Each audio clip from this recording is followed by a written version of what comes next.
Hello, friends. Lee C. Camp here. You're listening to No Small Endeavor. This is our unabridged interview with the poet, translator, Haleh Liza Gafori. Haleh's parents came to the United States in the early 1970s, fleeing political unrest in Iran. They came, she says, with 3 suitcases, 1 full of clothes and 2 full of books, thus cultivating in her, in time, a deep love for the poet Rumi. We invited Haleh as a part of this 3-part series to provide us her answer to the question raised by our friend Chris Wyman, who asks in his memoir, My Bright Abyss, what is poetry's role when the world is burning? In light of all the challenges that we face and all of the weight of the various challenges we face, what in the world might poetry contribute to us at such a time as this? So we've asked 3 poets. This is number 2 with Haleh, and this is a beautiful conversation. Enjoy. Our guest today is Haleh Liza Gafori, poet, musician, and translator. Haleh was born in New York City of Persian parents who left Iran in the early 1970s. She completed undergraduate studies at Stanford and completed her MFA at the City College of New York. She's translated and published 2 widely praised volumes of Rumi's poetry, which we'll have the privilege of discussing today. Haleh's performed at venues and sites as diverse as Carnegie Hall in Bonnaroo and has served as a MacDowell Fellow and is a recipient of a prestigious grant from the New York State Council on the Arts. Welcome, Haleh. Thank you so much. It's nice to see you. Nice Lee. to see you, and so pleased to have you with us today. And we're especially pleased to have you with us in this series that we're doing, taking a riff on Chris Wyman. Chris is a friend of mine and a friend of No Small Endeavor. And in his memoir, My Bright Abyss, he asks the question, what is poetry's role when the world is burning? And he points to environmental disaster, relentless war, that we seem to thrive on death, and that while we sometimes renounce with this sort of intense moral outrage our culture, that we seem nonetheless unable to renounce the privileges that our culture has given us. So what then? What is poetry's role when the world is burning, he asks. So if we were to kind of put you on the spot and say, what's your 1-paragraph answer to that question? What is poetry's role when the world is burning? How would you engage that? Yeah, I think I would start with, why is the world burning? And I'm not going to go into there are many answers for that, but one of the main ones in a way is I think irreverence for life and decision after decision after decision that doesn't have as its foundation an utter and complete recognition of our interconnection, of our interdependence. I think if we had a philosophical foundation of reverence and recognition of this truth, that we are connected to the waters, we need the rivers. We don't want, in one river, the byproducts of bombs floating down, with our factories where they're making weaponry. Those rivers often have those byproducts in them. And then a river that you could say is its cousin having bloated bodies floating down it. I mean, this is just like absolute insistence on a paradigm of domination and subordination too. And I think, getting ourselves out of that and trying to move towards a paradigm of cooperation and camaraderie. And what is poetry's role in that? Well, I would say poetry tries to bring us to the present moment. It tries to remind us to use our 5 senses, to notice things. Some poetry invites us to praise, invites us to recognize our interconnection, invites us to feel, understanding our emotions. So much of these disasters too are based on plain old human emotions of utter and complete fear, and then also greed, right? Fear and greed. So if we were to really dig into these even as youngsters in school, we can talk about parabolas and the history, history dates of whatever 1776 and this and that. But we could also be talking about what are the emotions that we're dealing with constantly on a daily basis in human life, and how are these affecting us on grand scales? We're getting caught up in fear, we're getting caught up in greed, we're making decisions that are catastrophic. That's one way of looking at it, right? Yeah. There's many, many ways of looking at it. But I do think poetry helps us to sort of unravel some of this, and also helps us to feel our interconnection, and also helps us to feel reverence. Yeah. Thank you for that. Yeah. Lovely. And we'll get to dig into a lot of the particularities of your response here in a moment. I'd like to kind of jump back to some of your autobiography and your own kind of experience, your familial experience. So your parents come to the United States in the early 1970s from Iran? That's right. And what would you say that family history, what are some of your earliest memories of that, of how that shaped you into the person that you have become? Mm-hmm. Well, I was born in New York City, and my parents, as you said, came from Iran, and they had, as I say in the intro of one of the books, they had one suitcase of clothing and two suitcases of books. I love that. So they brought, I love that imagery. So they brought literature with them, and not just Persian literature, Iranian literature, but also world literature, some of it in translation. I mean, they were reading Dostoevsky in Iran and F. Scott Fitzgerald in Iran, some of it in English, some of it in translation. So they brought the books that they cared for most and loved most. And among those, of course, were specifically was a copy from my grandfather of Molana's Masnavi, which is one of his, Molana Rumi. We call him Molana. Across the Middle East, he's called Molana, not Rumi. But anyway, so sometimes I say Molana. But Molana Rumi, his book, the Masnavi, they came with a very old copy of that my grandfather had passed on to them. And they loved the literature. They were speaking it aloud in the house. My father was reciting Rumi's poetry. They were having gatherings called Shabasher, which means night of poetry, where friends, their Iranian friends that they met here, some of whom they knew back in Iran, would gather once a month and recite poems. And so I'd hear this stuff. It was in the house. It was swirling in the air, What do you remember about those nights of poetry readings at your home? Well, I mean, I was a kid, and I didn't really care about poetry at the time. I also was more interested in being just an American kid and just doing my, like hanging out with the other kids that were there. We would do our own thing, but sometimes we'd be on the fringes. We'd be listening a little bit.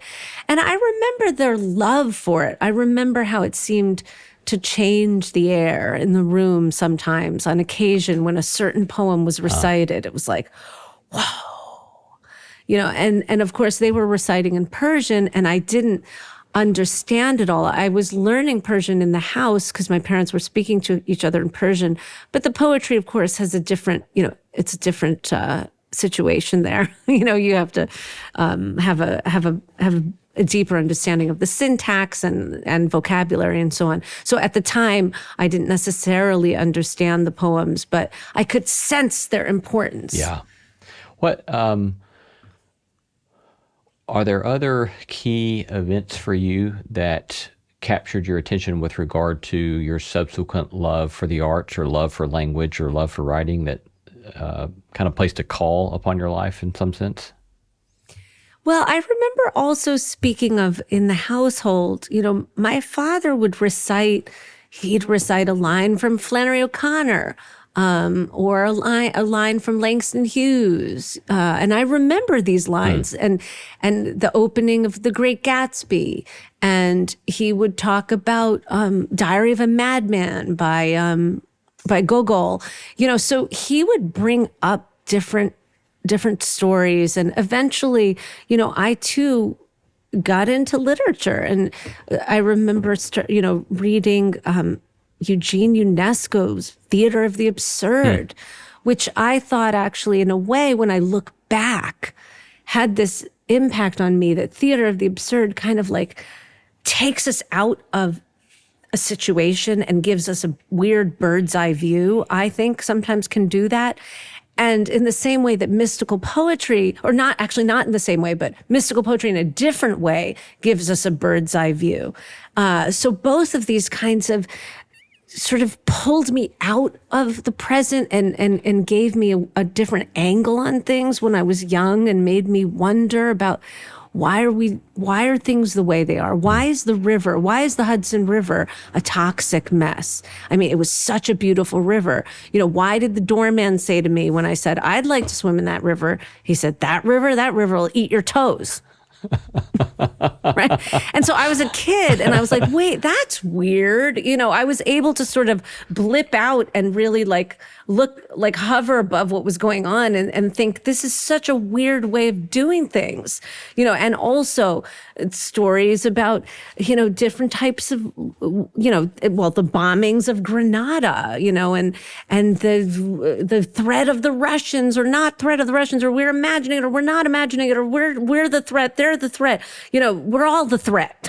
I mean, at the end of the day, the enemy lies within as well, and it's like this constant sort of sense of X versus Y. I wondered about these things, and my father also wondered about them. And so the conversation at the kitchen table was oftentimes socio-political and literary. And so, I don't know, these things sort of came to mind a lot, How do you think that the complicated socio-political history of Iran and the United States has played into your psyche or your way of looking at the world? Yeah, that's a very good question. I mean, it strikes me that you kind of have at least at a minimum two huge realities that the American imperialism, and then a sort of religious fundamentalism in reaction to that American imperialism. But how has that resonated in you and your way of looking at the world? Yeah, that also gave me a sense that this is not really about X versus Y.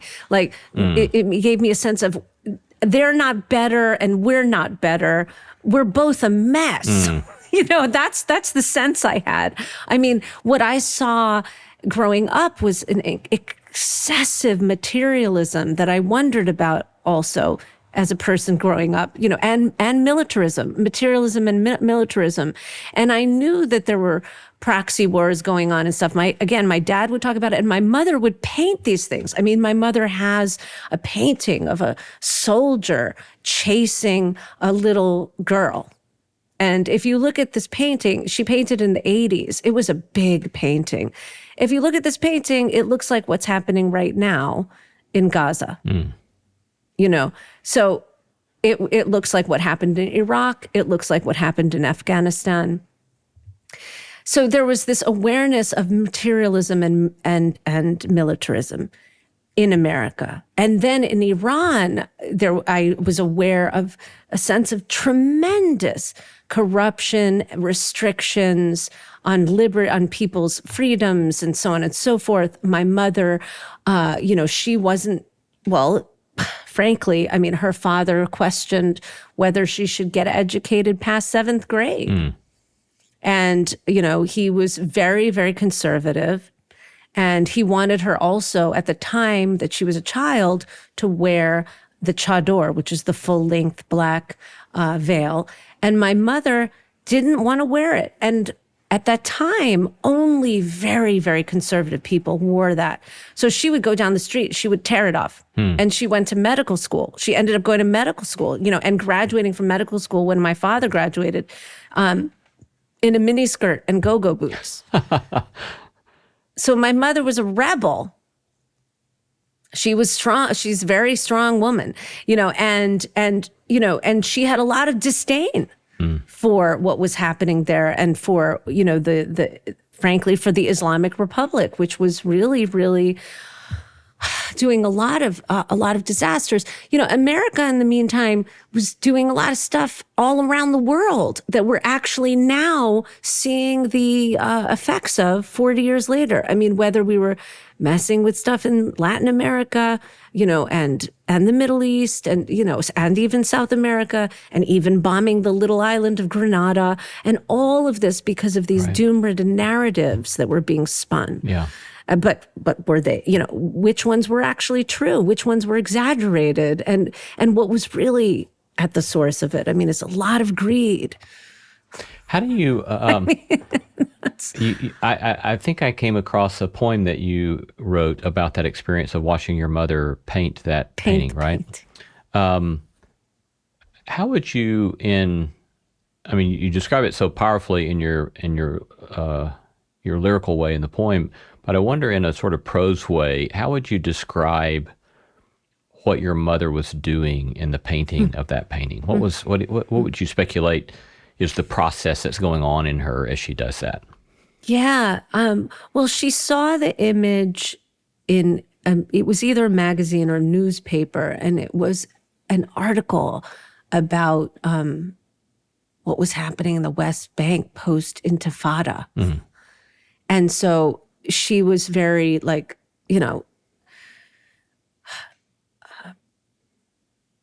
rattled by it, and she wanted somehow to get again, absurdity, let's use the word absurdity, the absurdity of the situation onto the canvas. Because here was a soldier chasing a little girl. And she wanted to get that on the canvas so that it be seen, so that it be known. And of course, this was in the 80s, long before we had Instagram reels to show what was happening. And she wanted to be almost a journalistic witness, I guess, to it.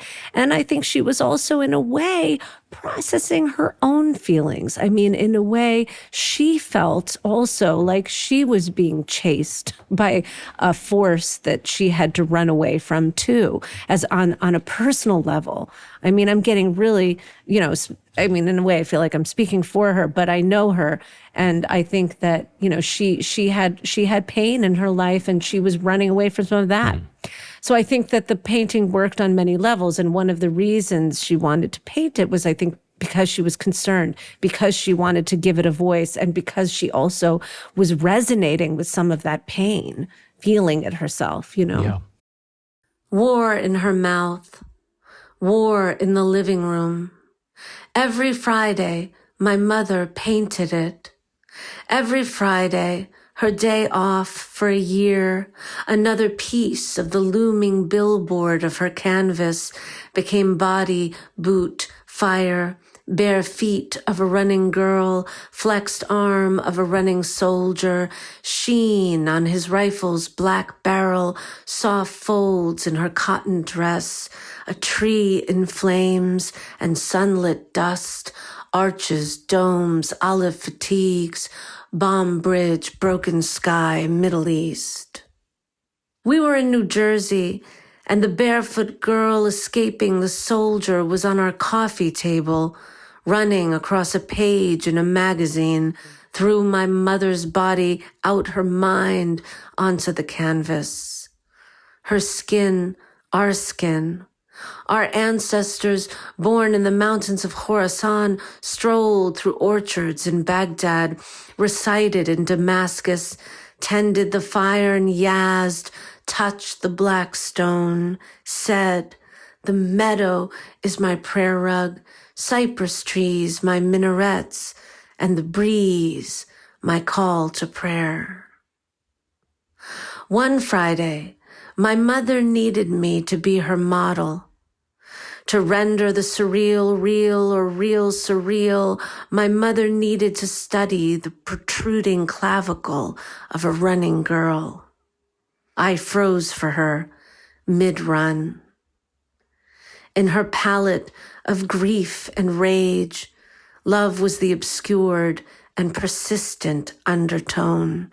Friday after Friday, the girl took shape, and the soldier chasing her, me, my clavicle, her clavicle, my flesh, her flesh.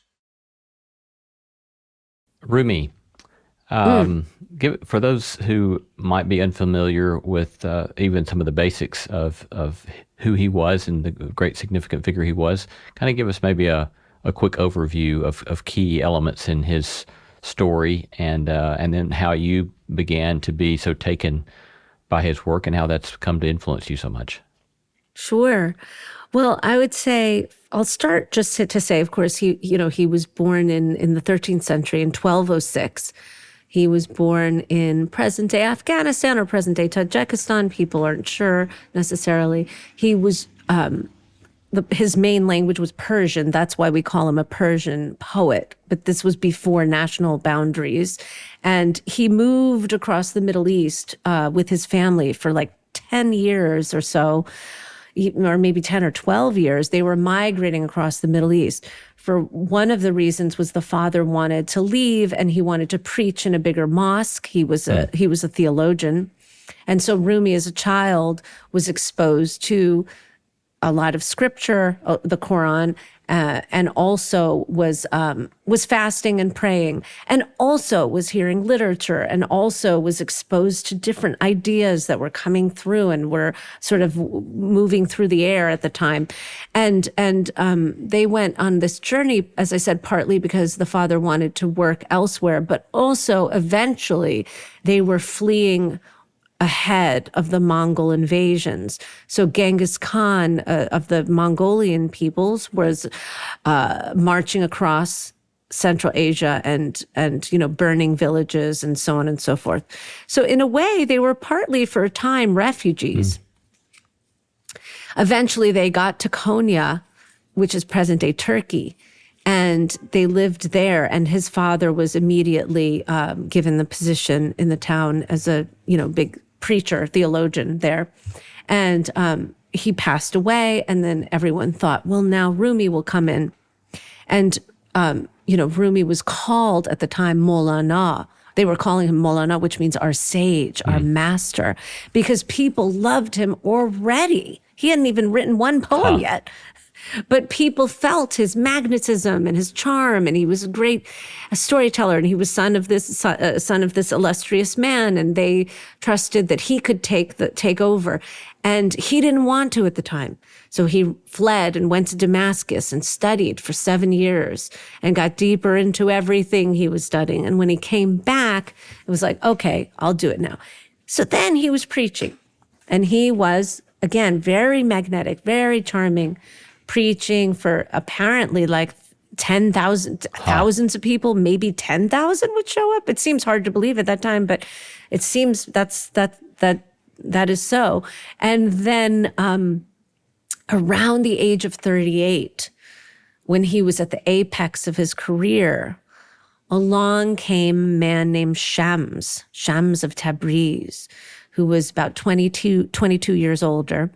And he had been a very humble sage, wise man, mystic, knew everything about the mystics, had read the books that the Mongols had burned, had lived it and was living it, was called Bird, Parande, because he would flee, he would just like go from one city to another. He was very itinerant.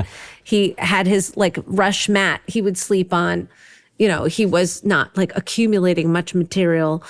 And was able to move on the go. And so he came looking for a friend, looking for a disciple, but he wanted a special disciple only. He wanted someone who had already reached the top of the mountain, and someone that he could who already had wings, and he could just push and they would fly. And he felt sure that was Maulana Rumi. As I said, Rumi was famous, so he knew of him.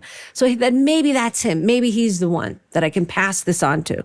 And at the same time, Rumi was longing for a friend, longing for a guide, longing to really walk the talk, and was a little bit wary of fame, not sure that being at the apex of this ladder was really what he wanted. This hierarchy was really what he wanted.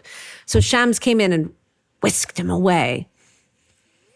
And I'm sorry, this is such a long explanation, but I'm coming close to the end. But then Shams said, let's go and deeply listen to music, and let's practice the whirling dance.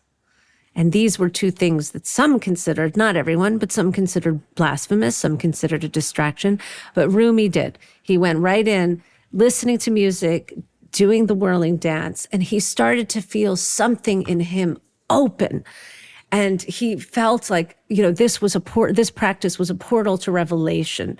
And he was feeling immense love for his teacher. And then the disciples drove Shams from town, perhaps out of jealousy. They were like, what did you do with our teacher? Because Rumi didn't want to teach anymore, didn't want to preach. And so they drove him out of town, and then Rumi was depressed, and then Rumi was like, oh God, where is he? And then he found out he's in Damascus, and he told his son to go call him back. Shams came back. They went back in. Poetry. And the first four poems he wrote were the poems saying, come back, Shams, come back.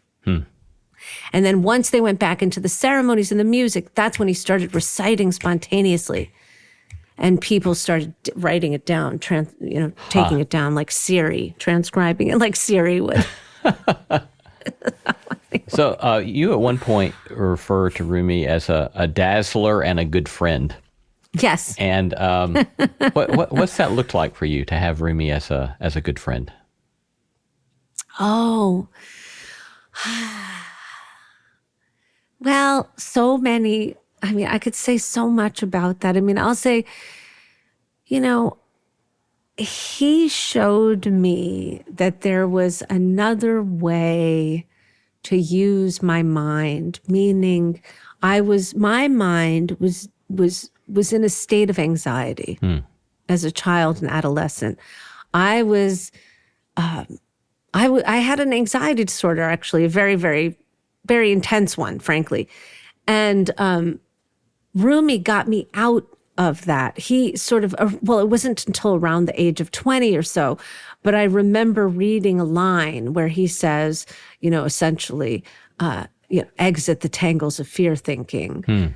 And I thought, you can do that?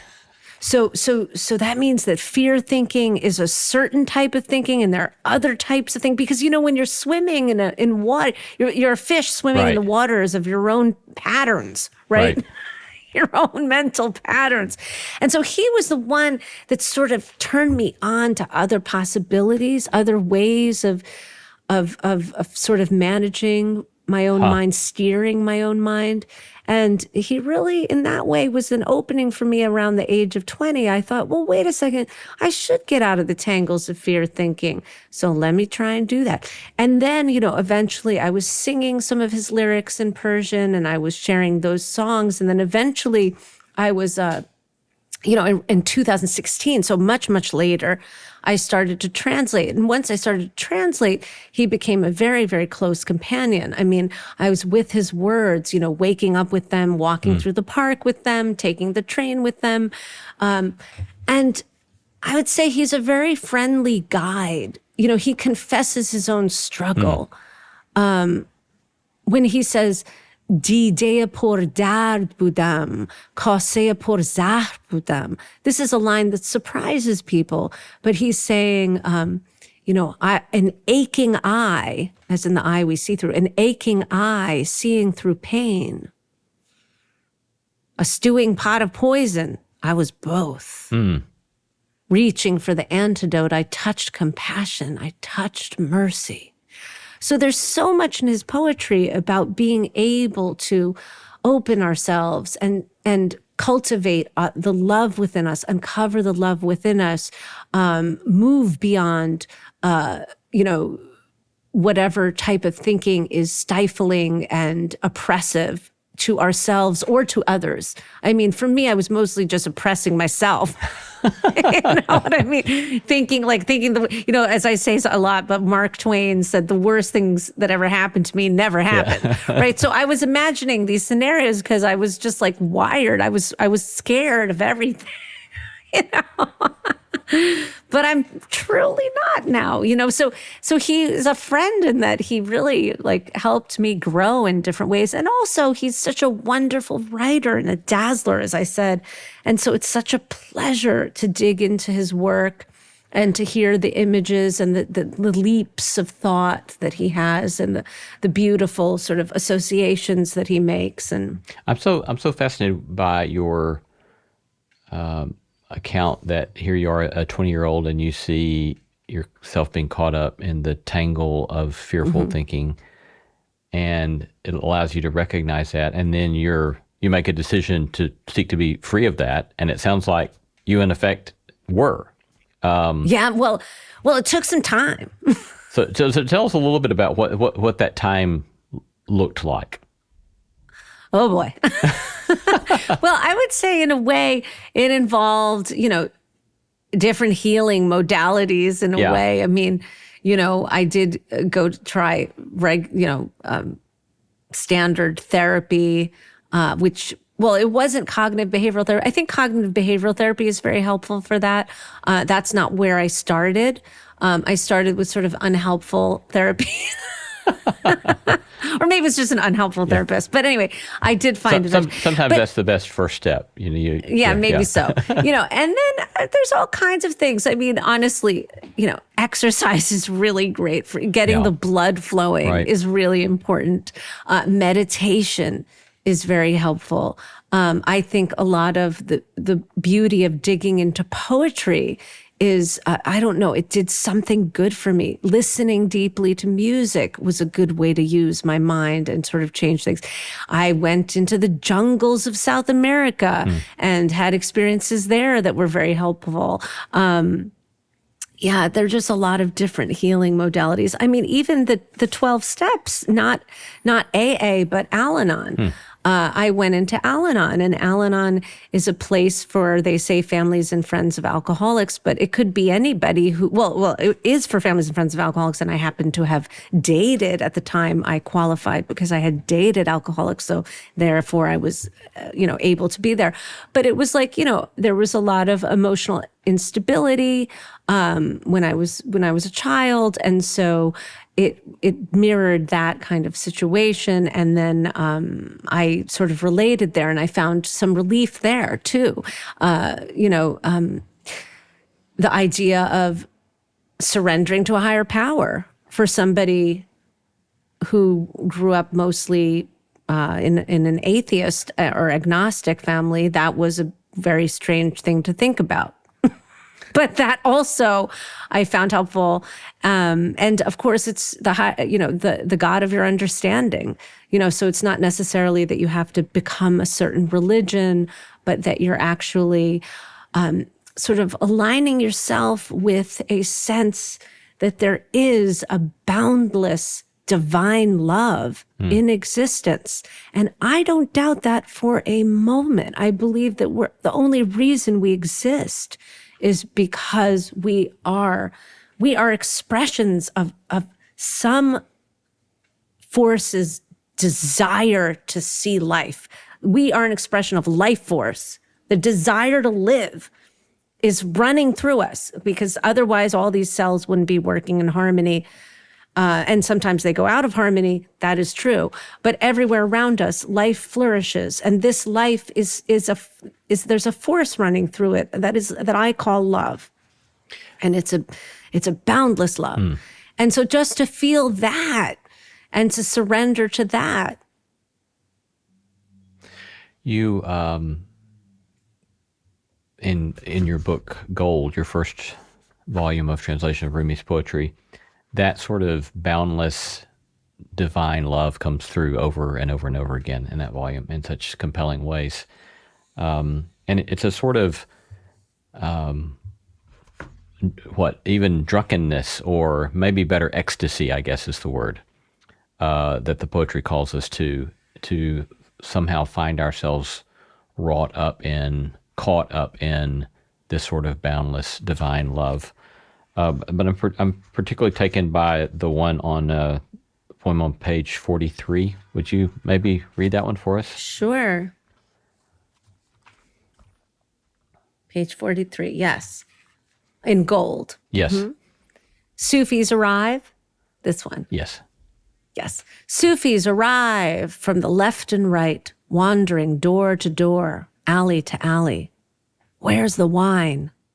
The heart is a door, the soul an alley, and the wine flows from God's jug. The cupbearer opens it, calls out, "Greetings, friends. To drink this wine is not a sin. To feel ecstasy is not a sin. Feeling guilt for feeling pleasure, that's your sin, that's your chain. Shatter it, tear it off. Then invite the Puritans over. Today is an invitation to ecstasy. Let them know. If they turn away, let them go. Let them judge. Let them talk. Let them smear your good name. You'll have less to guard. Lover, the eyes of lovers behold you. Your friend is the sea. So lovely. And I resonate so much with, I was just doing a cohort with some friends in our circle with No Small Endeavor this summer. And one of the participants at the end, when we were talking about things that had especially stood out to them as poignant realizations in this process, one of them said, I realized it's okay for me to be happy. And, yes. and there's so much, here that this is an invitation to, rather than thinking that life is about being bound up and constrained, it's this invitation to freedom, right? A true freedom, rather than an indulgent freedom that leads us to all sorts of our own pain of our own making. But this beautiful vision. But I don't know, any other commentary on this particular poem, or anything, other ways you see this in Rumi's work? Yeah, well, I love what you just said, and I agree 100%. There's a constant moving through the work, a constant invitation to feel joy, and to not feel shame for joy, not feel guilt for for a deep pleasure. We're talking about the pleasure of being alive, allowing ourselves to tap into that, to taste that, to recognize that as a possibility, that it's not just about like getting things and possessing things, right? But that the mere experience of being alive, there is and can be a tremendous natural joy there, and the invitation to feel that, uncover it, and also, not feel shame for. I mean, there's another poem where he says, let's see if I can find it. Lovers, why fear disgrace? Why should you feel ashamed? Love is your unshakable kingdom. Love is your throne, your home. And he says later in that poem, grim and somber, feeling guilt for simple pleasures, joy is not a sin. If you've made a habit of drinking vinegar, don't blame the vine. Ditch the vinegar. Ditch the vinegar and ditch the vendor who doesn't deal in life's nectar. Pour love's wine and quit peddling misery. Oh, my. I mean, in so many ways, that's, one or two, being raised in the Bible Belt, that depicts one or two of the preachers, certainly not all of them, but it depicts one or two of the preachers that I had to listen to a lot as a kid. And so there's a sort of deep resonance in me of saying, this is such an important, crucial distinction that we have to make in our conceptions of the divine, right? Is this an invitation to joy? Is it an invitation to living fully alive? Or is it a kind of puritanical love of vinegar itself? So I love, and the vinegar depiction is marvelous. Yeah. Ditch the vinegar and ditch the vendor who doesn't deal in life's nectar. Yeah, I mean, life's nectar. There's no reason. I mean, what is our purpose here? But to revere and praise and enjoy this actual miraculous earth and what it gives us, these five senses, this ability to see and touch and hold and and care for each other. That itself is such a great pleasure. Yeah. And the shaming has a very bad impact on the psyche of many humans. Indeed. Indeed.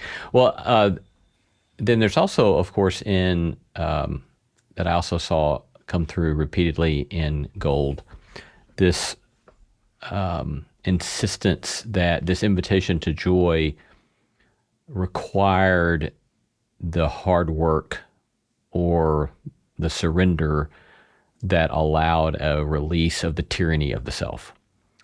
Yes. And that we do live so often under this sort of deep bondage to self.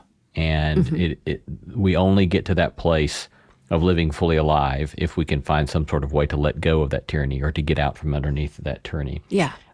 Page 20, liberate yourself from the tyranny of self. Be humble as soil, and you will see every particle of soil is drunk on love by the Creator's design. But other kind of commentary there on this call to freedom from the tyranny of the self? Yes. You know, the very first poem my father recited when he says, Yek khane porz mestan and norisidan divan gane bandi zanjir ha daridan.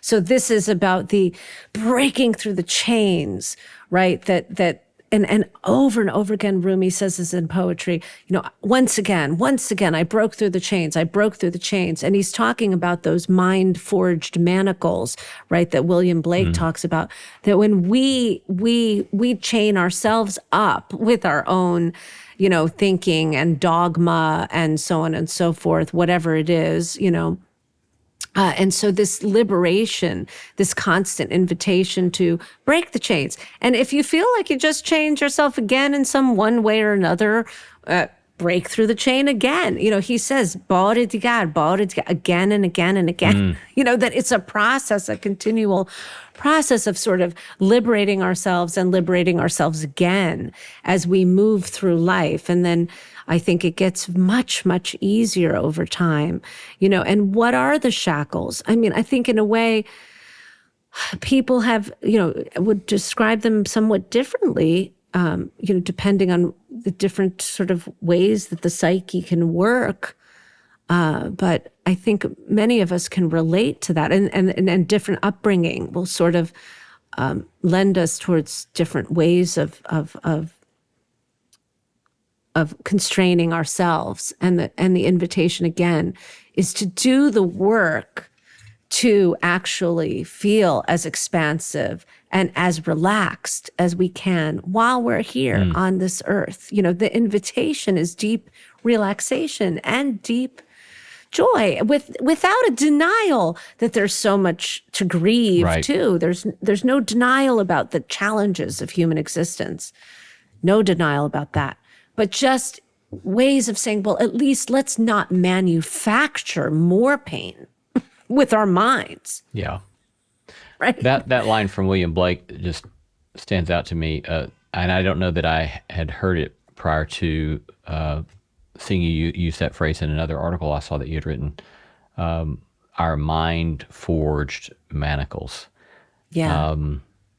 And the ways in which we so often are our own worst enemy by the way in which we subject ourselves to these various sorts of bondages. And Rumi also has, in your volume on gold, the metaphor of fire that runs through there, and that it's a sort of a painful process, potentially, I suppose. Certainly the metaphor of fire would certainly indicate that it's a sort of, can be a very difficult process of freeing ourselves from those mind-forged manacles. But how do you see that metaphor of fire play out in his work? Yeah, the fire does show up a lot. Sometimes it's, you know, he might call it love's fire, to say that sometimes love is a force that burns away, for instance, egoic narratives, or that burns away that sense of what we have to be, our old ways, our old, like in one poem, he says, the old trap of my old ways, right? Again, this invitation to see the possibility of renewal, of clearing the ground and renewing within the self, right? And in this poem in gold, he says, just the other day, let me find it. I mean, just the other day on page 8, just the other day, fire whispered to smoke.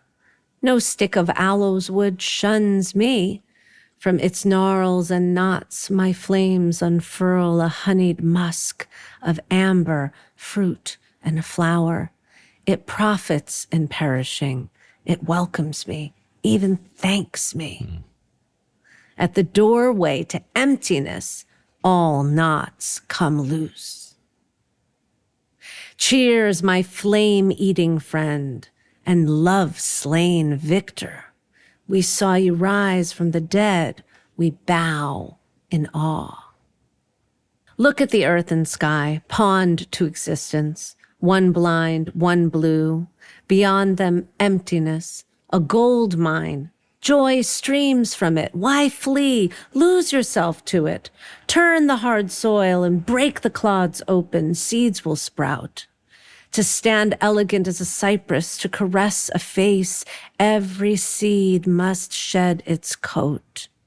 Churning and burning in the fiery gut, bread turns into soul and mind. What isn't transformed by fire is eaten up by envy. Smelt the gold and silver hiding in the rock, glimpse what can't be glimpsed. Wherever the soul soared, fire was there first. Wherever the soul soared, fire was there first.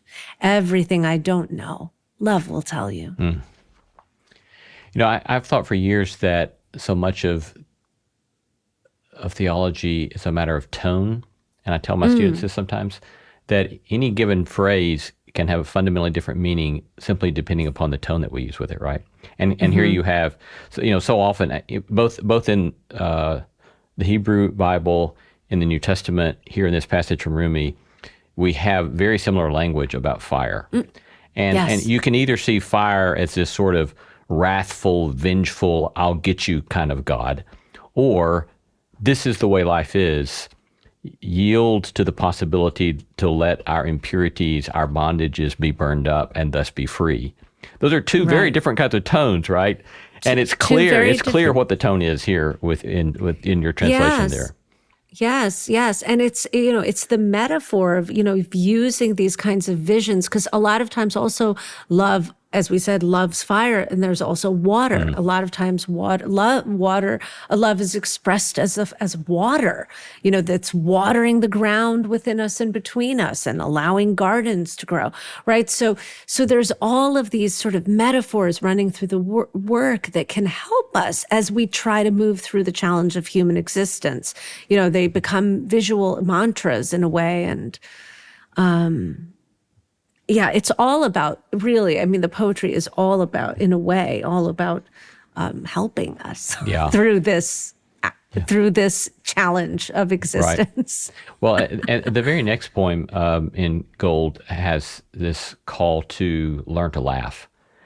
Yeah, and I love that and one. I was reminded of, there's some passage, I can't remember where it was, in Thomas Merton, where he talks about realizing this sort of place of spiritual maturity when he could learn to laugh at lascivious thoughts. And I just thought that's so helpful, right? Because again, going back to what you were saying earlier, rather than us beating ourselves up with this sort of shame-based kind of stuff, there's this sort of freedom in saying, isn't that funny? That's a crazy kind of thought. And instead I can just be free. And so I love this call to laughter that you have there. Yeah, me too. So clearly, with at least from the depiction of Rumi that I see here in you, the call to let go of ego, the call to let these fires of purification come over us so that we can live more freely, it's not merely an individualistic pursuit, but also a sort of social call, right? Yes. How would you elucidate that kind of link between this individual and social elements, facets of this work? Yes, I think that's a very important question, and I do believe that what's happening inside a person impacts what they do in the world, and when we have people taking the reins on the world, leading the world, who are they? What are they? What's going on with them psychologically? How are they doing? And then systems are created based on, the lust for dominion of a few, the greed of a few, right? We have systems based on this essentially. And so what are we doing? Are we deciding at a certain point? Does humanity decide at a certain point? We've lived like this for a long time, not our whole history, because there have been periods of actually of much more peace and well-being than we've seen. So, are we going to allow a sort of psychotic patriarchal force to take over and over and over again in the world? Or are we going to allow a force that is saying to us, you know what, we're all interconnected. We're here on this planet for a finite time, all of us. We're not here for eternity. What are we here to do? But try to learn how to live in harmony and live well. This earth is so generous. You throw some seeds in the ground and you tend them and food comes out. I mean, can we not imagine that there could be fruit trees all over the place? I mean, really, like the garden. I'm talking about the garden now. You know what I mean? I'm talking about the divine garden. I mean, how is it that we couldn't have gone a different road? We could have, but it takes a certain kind of thinking, a certain kind of belief system, and, it takes bravery. It takes a lot of bravery because it is fear that takes us into a place of we must hoard, we must dominate, we must hoard. There's not enough. If they have it, then we don't have it. So we have to make sure we have it and they don't have it. This is a type of thinking that creates a lot of misery in the world. And I don't see a large percentage of people winning from that. So I think in a way, the philosophy that asks us actually to relax and to feel pleasure can be then, applied. Like if we imagined legislation was designed to help people in this world, on this earth, actually relax more. That's totally different. Yeah. And then we would say, well, the river has value. The river is a place of beauty. It's a place of leisure. People can swim in it. People can boat on it. Yes, it also is a pathway for carrying coal, as it was, and the coal made it really dirty. But can we try to do this responsibly? No, we're not going to dump chemicals. We're not going to dump 1.3 million pounds of PCBs in the river just because that saves somebody some money. Just because that's maximizing profit. We're not going to do that because that's actually going to create a lot of stress, and not just stress for us humans, creating scarcity, for instance, because the river was teeming with life and teeming with food. So not only is it creating scarcity, but it's also taking away the beauty that gives people sense of calm. And it's also putting all the creatures and animals in a state of stress. What if our legislation was designed to reduce stress? When he says, Andar goshayesh adam an ogdeha goshud, the knots untie. Right? And he does speak of the state of emptiness. And emptiness is a weird word, difficult to deal with sometimes in Western, but it's very common in Eastern. It's a coveted state.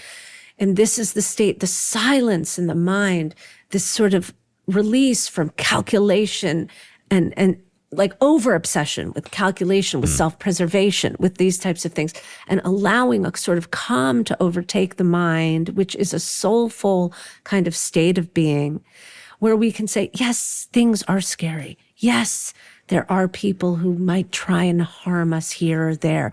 But if we create our entire system of living based on the idea that we have to be both on the defense and the offense, we make a mess of the world. And I swear, there's really other ways of doing things. And I'd say the majority of people would wish for that in the world.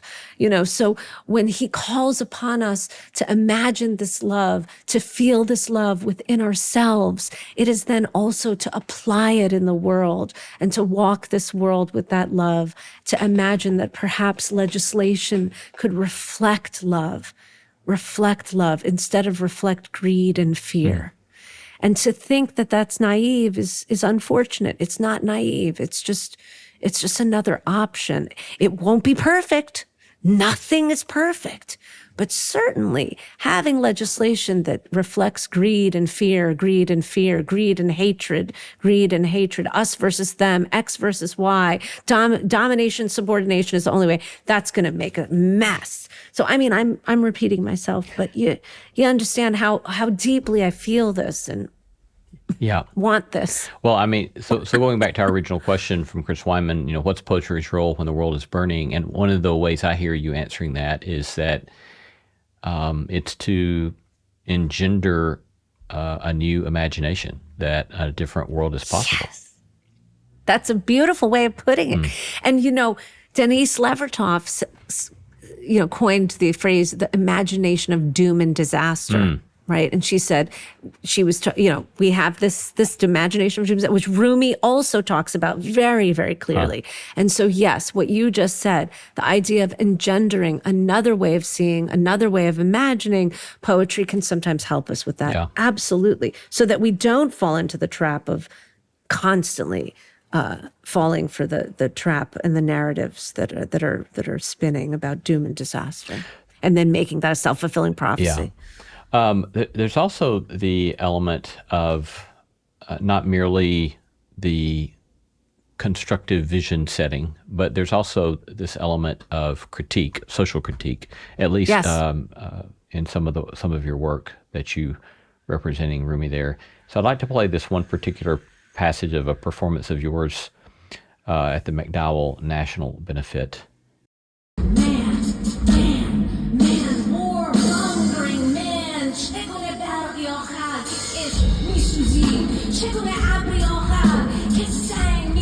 What kind of lightning are you? Setting farms on fire. What kind of cloud are you?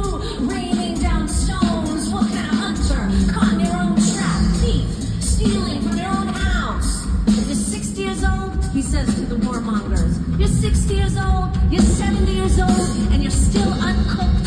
Still won't let love's flames near. Won't let them burn you up. Enamored, enthralled by stuff and status. Enthralled by stuff and status, the crown, the turban, the king's beard, thorns in your hand, but where is your flower? Gazing in the mirror, gazing in the mirror, gazing in the mirror, you tilt your hat like a crescent moon, but where is the light? Oh, not again, garçati, bevori, zangi sheho, chebosha.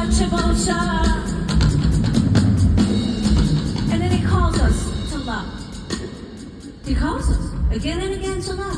And love takes many forms in Rumi's poetry, many forms. It's all to hang up, the water of life.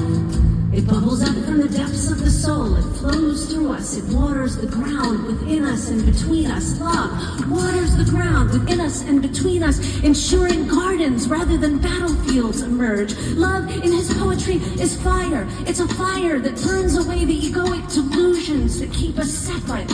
Love is wine. Love is bread. Love is a torch, filling the house with light. Love is warmth and civility. Love is warmth and civility. Love wakes us from a slumber, washes away the weight of days, illuminates our blind eyes. Love challenges us. Love is a 360-degree embrace of creation, and it is also the force that drives us to discern and refine, creating more welcoming worlds within us and without us. And love, above all, is a practice. He says, child of flesh and bone, you are child of soul. Love is your trade, your mission, your calling. Love is your practice. Love is your practice. Love is your practice. Love, he says, that's it. Humble. Love is a practice. First, it's a fantastic performance. Thank you. But again, it depicts so well that the invitation to be free of our ego and our pride is not merely a personal matter. Yes. It's deeply personal, and it will have deep consequences for us as individuals, but it's also a social matter that will have profound impact upon our communities and upon our world. But what does that kind of passage do for you that you've brought to us from Rumi. Yeah. Which passage was it? Was it the one, because I couldn't hear it. Was Sorry. it the one? It was, it was the one. Is it when I'm saying like my heart breaks when I look out on the old spinning wheel of the world? No, this is man, warmongering Okay. man, Yes. and so forth. What kind of lightning are you setting farms on fire? Yes, yeah. What kind of cloud are you? Raining down stones. Raining down Caught in your stones. own trap. Yes. A thief stealing from Yes. your own house. Yes. Yeah. Yes. What's this kind of passage do for you, or what? Give us a bit of commentary upon its own relevance for today, perhaps. Yeah. I think this is this passage is a wonderful sort of affirmation of what a lot of people are feeling and thinking when they look out upon the world. What kind of lightning are you setting farms on fire? Speaking to the destructive force that exists in mankind, right? What kind of cloud are you raining down stones? What kind of hunter caught in your own trap? A thief stealing from your own house? I mean, it's speaking to the warmongers who are wreaking havoc upon the earth and turning habitable land into uninhabitable land in a time where we already have refugee crises, we already have migrant crises. Why would we do that? So it's even more important now, 800 years later. And then when he brings it to the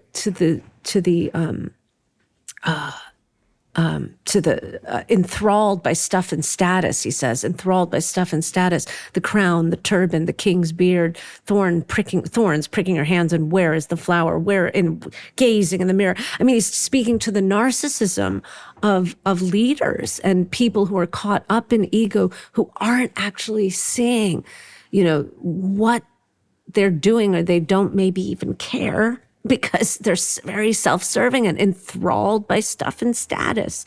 So how do we exit this way of going about things? This is humanity's evolution.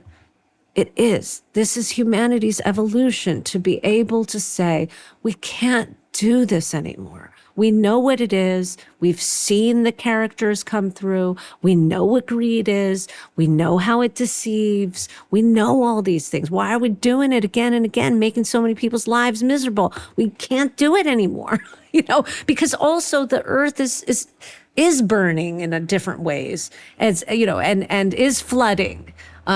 Climate change is real. And so in this time when there's so much crises, are we really also going to create more crises, or are we going to try to do the opposite and actually become humans that remedy and use our massive intelligence and massive hearts to create new ways and provide for this world, each other, put solar panels on rooftops, put gardens on rooftops, retrofit buildings. I mean, that's one tiny little thing, but clean up the rivers, clean up the oceans. Why are we worried about going to Mars right now? Clean up the ocean instead of going to Mars. This is a great planet. There's no, it's like cold as Antarctica, colder than Antarctica up there, and there's no oxygen. So that's a much bigger problem than what we have. So why not, put the time into this beautiful planet? Yeah. And why not flood the world with trauma therapists, to help people in all these conflict zones? And I mean it, Yeah. We have a lot of work to do. Yes. Yeah. Yeah. The awareness of the social impact of ego, pride, and greed. Yes, the invitation there in Rumi is not simply to stop at critique, right? It's not to get really, really good in poetry or whatever means of denouncing, but to judge for the sake then, or critique perhaps for the sake of then asking all of us the question, okay, what will you do? How will you show up? How will you show up? Yeah. So there's this one in one of your poems. It begins, whatever the ways of the world, Yes. what fruits do you bring? Say scorpions, Yes. thorns, and snakes overrun the world. Even so, you're brimming with joy. Where is your garden? Take us to the flowers. Yes. That gives me chills. Yeah, it's beautiful. Mm-hmm. What sort of words of encouragement or what sort of words of challenge might you leave us with as we do in our own day and age see the world burning in its various ways, that you would want us to take with us? Yeah, I think one thing I'd like to say is it's important for us to step out of the bubbles that we may be in terms of information bubbles, and try to see what's being said over there, to understand at least what each other is hearing, and also perhaps to open our ears to another thought that actually might be more truthful. I think it's important to do that right now, particularly because we seem to have different truths running at the same time. And that's challenging. I mean, there's always multiple ways of seeing things, but if we're talking about this happened or that happened, and this happened this way or that happened, well, there are certain more accurate renditions of that. So seeking different information sources to sort of make sure that we're actually hearing as close to the truth as we can, I think is really important right now. I also think it's important for us to, take good care of ourselves and to speak out, speak from our hearts, speak of our wishes for what we want to see in the world. Also help each other out on a local level. Sometimes, posting on Instagram might not be the most effective way to use our time. It might be important, and, it might very well, I'm talking about like people sometimes doing political posts there, and that might be one way of being an activist, but also working in our local communities to help each other out is also a very important thing to do. I'm thinking about also people living in flood zones and living in fire zones and what they're going through. And I'm thinking about people 6,000 miles away being bombed, and I'm thinking about people who are being picked up off the street and detained unlawfully. So there's all kinds of things happening right now. It's overwhelming. And so we could do what we can to try to help each other spread awareness and help each other out on a local level and spread awareness on a larger level, perhaps. And also, take care of our beings, and still enjoy our lives, cultivate our fruits. When he says, whatever the ways of the world, what fruits do you bring? It's also okay to take time and really, enjoy yourself, enjoy nature, enjoy the natural world, enjoy a book. I mean, whatever it is, I don't know. I'm not really a great advice giver. I don't know. I want us to be well. And so you have a right to be well. To all the people listening, you have a right to feel at ease and feel happy, as does everyone on this earth. And so hopefully we can help make that happen for us all.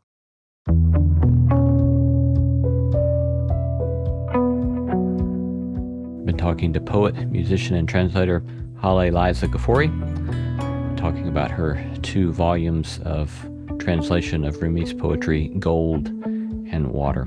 Haleh, thank you. This has been such a lovely conversation, and thank you for your beautiful work and generosity with your time with us today. It's my pleasure, Lee. Thank you for all the wonderful questions and insights, too. It was really nice to speak to you. And I love your show.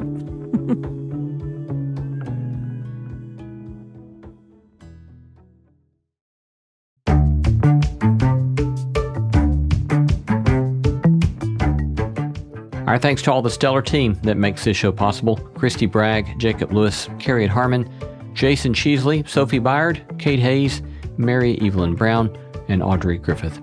Our theme song was composed by Tim Lauer. Thanks for listening, and let's keep exploring what it means to live a good life together. No Small Endeavor is a production of Tokens Media, LLC, and Great Feeling Studios.